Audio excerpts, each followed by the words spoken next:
तो अंतरा सेशन को दो भागों में बांटा जाता है, एक है योगात्मक और दूसरा है पुनः स्थापित। तो इस तरीके से दो प्रकार से और अंतरा सेशन को बांटा गया है। अंतरा सेशन बहु सेशन का पहला प्रकार था, तो उसको डिवाइड करने के दो पद्धति थे। दोनों पद्धति में पहला पद्धति के अंतर्गत 4 हिस्से थे, जिसमें फसल को किस क्रम में उगाया जाए उनके ऊपर चर्चा की गई थी।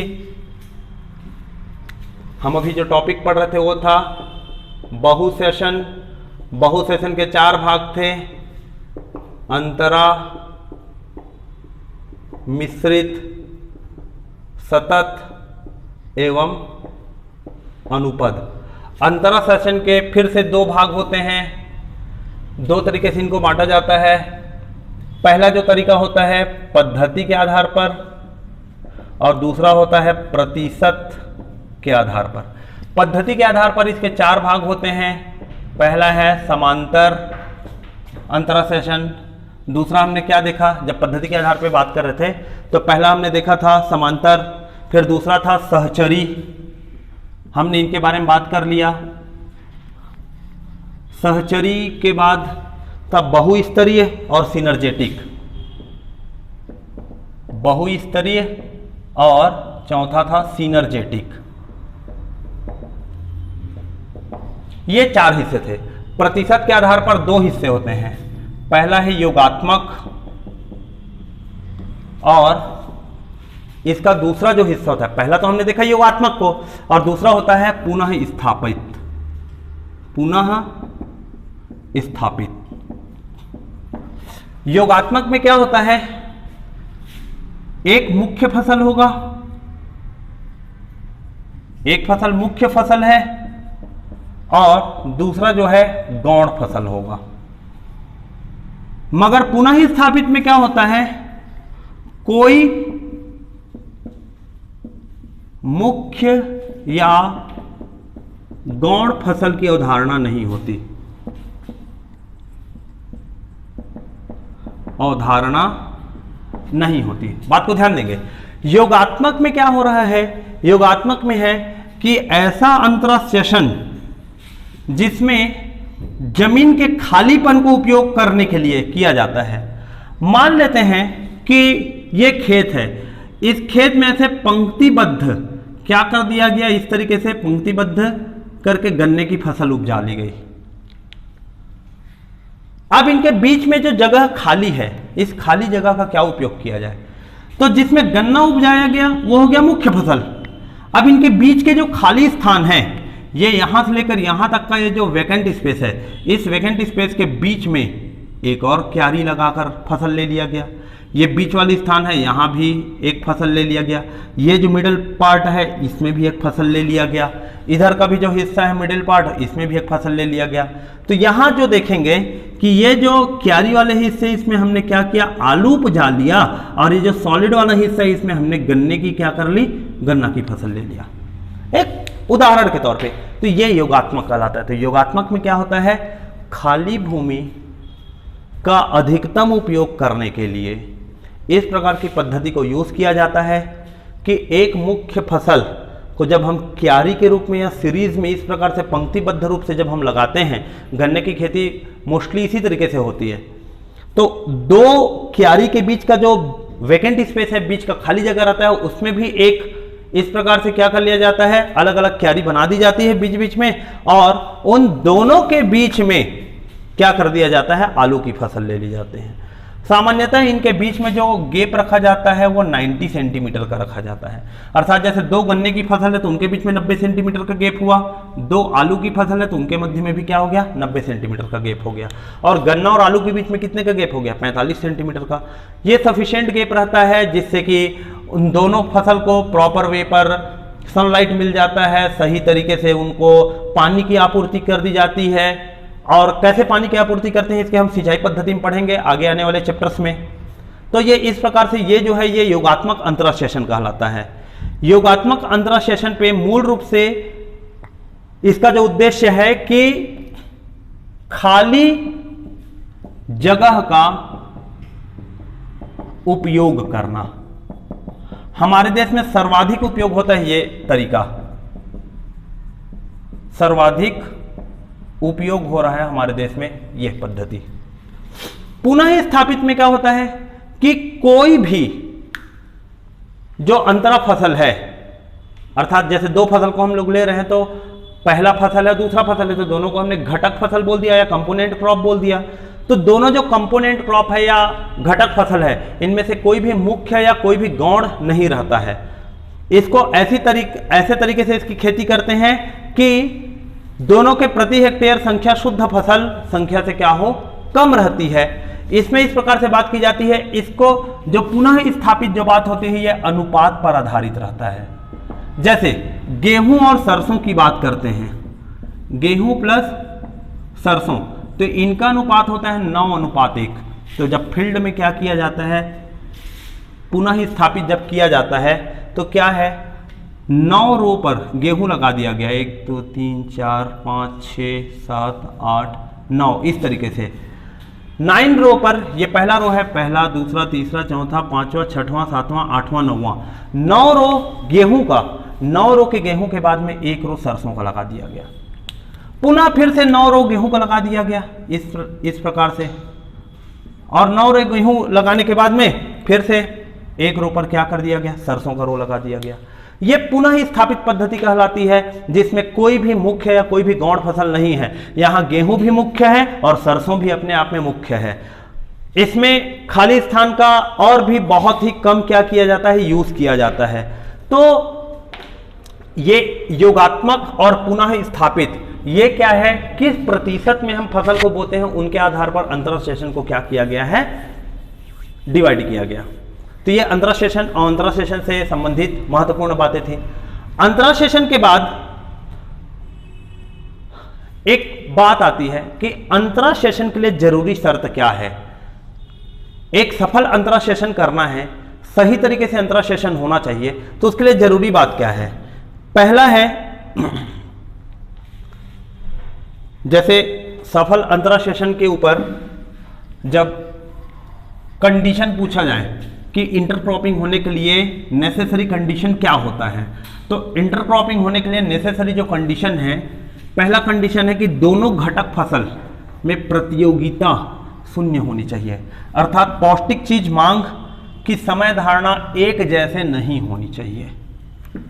तो सफल अंतरा सेशन के लिए जो महत्वपूर्ण बात है, उनमें पहला जो महत्वपूर्ण बात होता है कि प्रतियोगिता शून्य हो।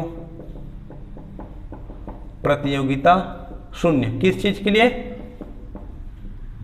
पौष्टिक पदार्थ मांग को लेकर। जैसे देखिए, अभी हमने देखा था उड़द प्लस मक्का, उड़द को बीज बोने के 30 दिन के बाद में पौष्टिक आहार चाहिए होता है, मगर मक्के को बीज बोने के 50 दिन के बाद में पौष्टिक आहार चाहिए। दोनों को एक साथ मिलाकर यदि हम बो देंगे तो प्रथम 30 दिन में पौष्टिक आहार जमीन से किसको प्राप्त होगा, सर्वाधिक उड़द को, और उसके 20 दिन के बाद अर्थात कुल 50वें दिन के बाद से मक्के को पौष्टिक आहार की प्राप्ति होगी। तो इसी को बोला गया प्रतियोगिता शून्य होना चाहिए, पहला। दूसरा जो बात है, दूसरा जो महत्वपूर्ण है, सौर ऊर्जा के लिए प्रतियोगिता न्यूनतम हो। सौर ऊर्जा के लिए प्रतियोगिता न्यूनतम हो। तीसरा जो है, दोनों घटक फसल एक दूसरे के सहयोगी हो, सहयोगी सिद्ध होने चाहिए।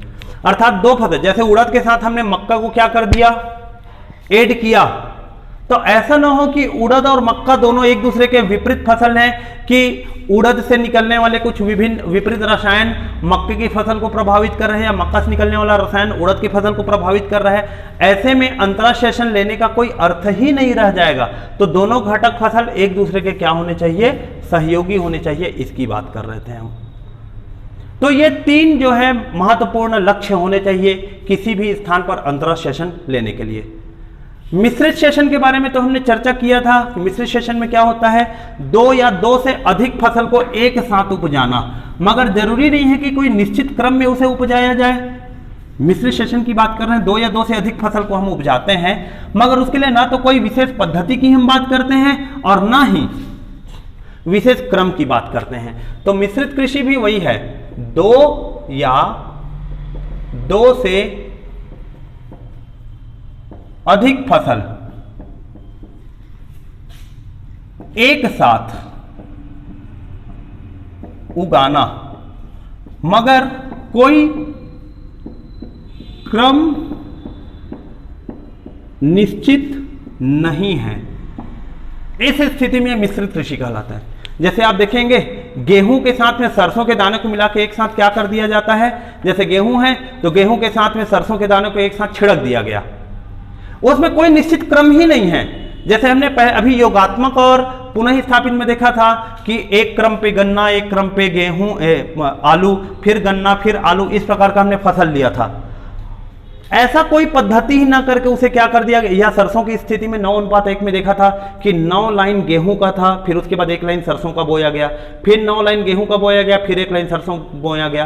तो इस प्रकार का कोई विशेष क्रम को उपयोग ना करते हुए गेहूं और सरसों दोनों को एक साथ क्या कर दिया गया, दोनों को एक साथ ही उसका छिड़काव कर दिया गया, दोनों के बीजों का। और एक खेत में हो सकता है कुछ जगह पर बहुत ज्यादा सरसों भी हो सकता है एक जगह पर बहुत ज्यादा गेहूं भी हो। तो यह मिश्रित सेशन कहलाता है। मिश्रित सेशन को ही जब वैज्ञानिक रूप में करते हैं तो वो अंतरा सेशन कहलाता है।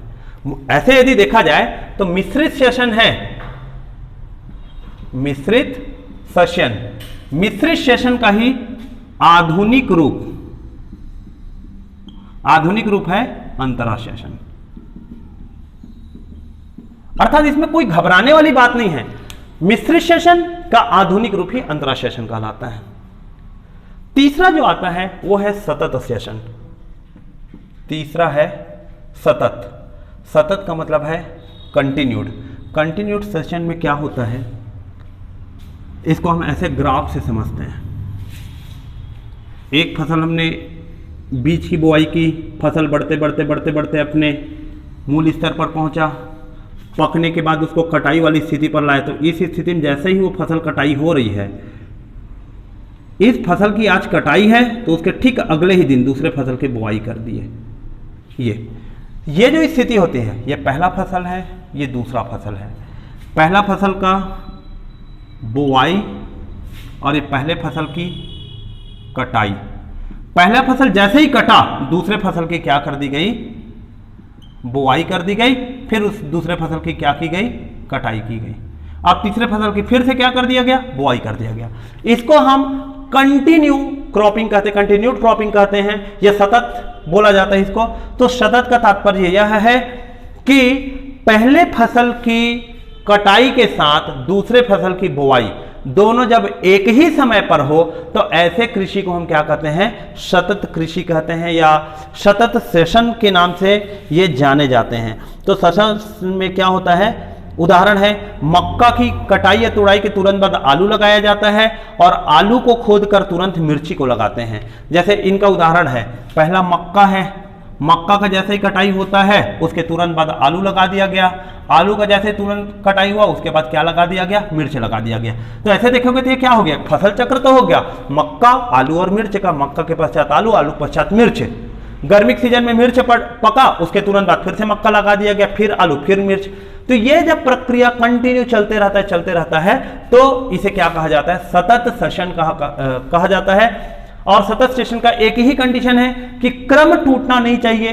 पहले फसल की कटाई और दूसरे फसल की बुआई दोनों एक ही टाइम पर होना चाहिए।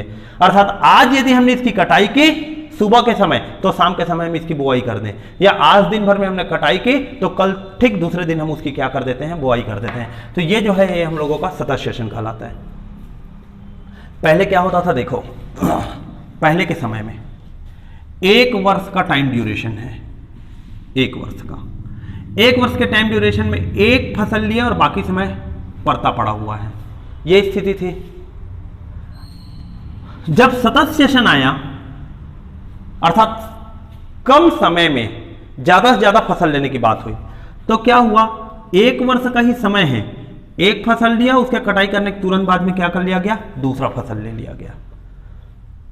मगर इकाई समय में उत्पादन को बढ़ाना था, तो क्या देखा गया कि इस फसल के कटाई होने के समय में ये जो टाइम है समझ लो, और इसको आगे बढ़ने के लिए, इतना बढ़ने के लिए ये जो समय है, इन दोनों समय को आपस में क्या कर दिया गया, मर्ज कर दिया गया। अर्थात इसके कटाई के पहले ही यदि इस फसल के बीज को बो दिया जाए तो इसके कटाई होते तक इसका बीज का जो अंकुरण है वो हो चुका रहेगा। तो जो 15 से 20 दिन का जो गैप जो आ रहा है, या 1 महीने का जो गैप आ रहा था, वो गैप नहीं आएगा। तो ऐसी स्थिति में क्या हो रहा है कि इनके बीच का ये जो टाइम पीरियड है, इसको यूटिलाइज करने के लिए क्या किया गया, पहले फसल का बुआई करके कटाई कर रहे हैं, दूसरे की कटाई नहीं हुई है, पहले को बुआई करके फिर से आगे बढ़ा, दूसरे का कटाई नहीं हुआ है, तीसरे फसल को फिर से वहां पर ले लिया गया।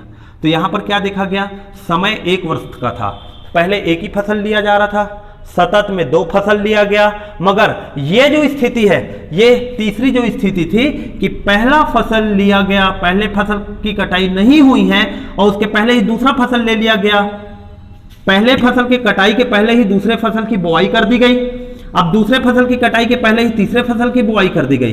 तो इस प्रकार की जो पद्धति है, ये पद्धति ही अनुपद सेशन कहलाता है, या जिसे हम रिले क्रॉपिंग के नाम से जानते हैं। ऐसा भी होता है। तो रिले क्रॉपिंग का जैसे हम उदाहरण की बात करेंगे, मूंग, मूंग के बाद मक्का, मक्का के बाद आलू, आलू के बाद गेहूं। इसमें क्या होता है, सर्वप्रथम इसकी जो पद्धति है, मूंग, मूंग के बाद मक्का, मक्का के बाद आलू, आलू के तुरंत बाद में फिर गेहूं। तो अर्थात 1 वर्ष में 4 फसल लेने के लिए संस्तुति खासकर उत्तरी पश्चिमी क्षेत्र के लिए डॉक्टर शेर सिंह बेंच ने इस पद्धति को अपनाने के लिए कहा था, ताकि एक इकाई समय में ही अधिकतम से अधिकतम क्या किया जा सके, फसल लिया जा सके। तो सतत और अनुपद में अंतर यह है, सतत में क्या होता है, पहले फसल की कटाई हो गई, उसके ठीक तुरंत बाद बुआई कर रहे हैं। अनुपद में क्या होता है, पहले फसल की कटाई नहीं हुई है, उसके पहले ही दूसरे की बुआई कर दी है। तो इसमें क्या हो रहा है, जो बीच का जो टाइम था वो ओवरलैप हो गया, इसको ओवरलैपिंग क्रॉपिंग भी कहते हैं। यह मूल रूप से क्यों अपनाया जा रहा है बहुसेशन को, कि आधुनिक समय में एक ही खेत से एक ही समय में मैक्सिमम से मैक्सिमम प्रोडक्टिविटी या प्रोडक्शन कैसे लाया जा सके, तो इसके बारे में था। तो ये जो अभी आज का ये जो टॉपिक है, ये हमने मूल रूप से पढ़ा किस चीज को, एकल सेशन के बारे में, बहुसेशन के बारे में, बहुसेशन के विभिन्न प्रकार को देखा हम लोगों ने, इन विभिन्न प्रकार में क्या क्या फसल चक्र लिया जा रहा है, इसके बारे में यहाँ चर्चा किया गया। ये चर्चा के पश्चात अगला जो टॉपिक होता है हम लोगों का, उस अगले टॉपिक में, अच्छा देखिए इसमें 2 बातों के ध्यान देना है। जब हम अंतरा सेशन कर रहे हैं या बहुसेशन कर रहे हैं, तो पहला फसल और दूसरा फसल, पहले और दूसरे फसल दोनों एक दूसरे को किसी न किसी तरीके से क्या करते हैं, अंतःक्रिया द्वारा, दोनों फसल एक दूसरे को अंतःक्रिया के द्वारा प्रभावित करते हैं। तो जब वो दोनों अंतःक्रिया के द्वारा एक दूसरे को प्रभावित करते हैं, तो 2 शब्दावली आएगी। एक है, पहला शब्द है एनिडेशन और दूसरा है एलिलोपैथी। पहला शब्द है एनिडेशन और दूसरा है एलिलोपैथी। एलिलोपैथी, एनिडेशन का तात्पर्य क्या होता है, 2 फसल, 2 अंतरा फसल के मध्य की अंतःक्रिया। अर्थात 2 फसल को जब हम एक साथ उगाएंगे तो दोनों फसल एक दूसरे को किसी न किसी रूप में क्या करेंगे, उन दोनों के बीच में कोई ना कोई कॉम्प्लीमेंट्री एक्शन होगा, अंतःक्रिया कर सकते हैं या पूरक क्रिया भी कहा जा सकता है। कॉम्प्लीमेंट्री जो एक्शन होता है वो एक्शन ही हमारा क्या कहलाता है, एनिडेशन कहलाता है। मगर जब ये एनिडेशन 2 अंतरा फसल के मध्य की पूरक क्रिया जब हानिकारक रूप में हो, हानिकारक हो, जब यह पूरक क्रिया हानिकारक हो, तो वो हानिकारक अंतःक्रिया ही एलिलोपैथी कहलाता है। तो एनिडेशन और एलिलोपैथी 2 शब्दावली है, एनिडेशन का तात्पर्य है कि अंतरा सेशन में दो फसल को हम एक साथ उगाते हैं, तो पहले फसल और दूसरे फसल के बीच में कुछ अंतःक्रिया होती है, अर्थात पहला फसल दूसरे फसल के लिए सूर्य की रोशनी आने के लिए जगह छोड़ रहा है, या पहला फसल दूसरे फसल के लिए अपने पत्तों से छाया देकर उसमें सूर्य की रोशनी को कम पड़ने के प्रयास कर रहा है, पानी कम पड़ने देने की बात कर रहा है। तो इस प्रकार की जो चीजें हैं ये एनिडेशन कहलाता है कि उन दोनों के मध्य में अपना एक इंटर रिलेशनशिप है, एक इंटरनल जो बॉन्डिंग है। फिर क्या होता है, कभी कभी पहला फसल से हो सकता है कुछ हानिकारक रसायन का स्त्राव होगा, रिलीज करेगा, या दूसरा फसल, दो फसल है तो दोनों फसल में से कोई, दोनों फसल से कुछ केमिकल्स क्या होते हैं, रिलीज हो रहे हैं प्रतिदिन प्रति समय। वो जो केमिकल है, हो सकता है पहले फसल का केमिकल दूसरे के लिए हानिकारक हो, या दूसरे फसल का केमिकल पहले के लिए हानिकारक हो। तो जब ये पूरक क्रिया हानिकारक रवैया अपनाता है, हानिकारक रूप ले लेता है, तो हानिकारक पूरक क्रिया ही एलिलोपैथी कहलाता है। तो ये दो शब्दावली को भी हमें ध्यान रखते हुए चलना है, और ये बहुत ही महत्वपूर्ण बात थी। तो इस क्लास में हमने सेशन और सेशन से बारे में हमने काफी कुछ चीजों के ऊपर चर्चा किया। इसके ठीक अगले क्लास में हम कृषि पारिस्थितिकी के ऊपर हम चर्चा करेंगे, कृषि जलवायु क्षेत्र की बात करेंगे, एग्रो क्लाइमेटिक जोन के ऊपर हम चर्चा करेंगे, और उनसे संबंधित बातों के ऊपर हम पढ़ाई करते हुए आगे बढ़ेंगे। आप नियमित रूप से इस वीडियो को देखते रहिए, बहुत डेप्थ में आप इसको पढ़ने की कोशिश कीजिए और देखने की कोशिश कीजिए। धन्यवाद।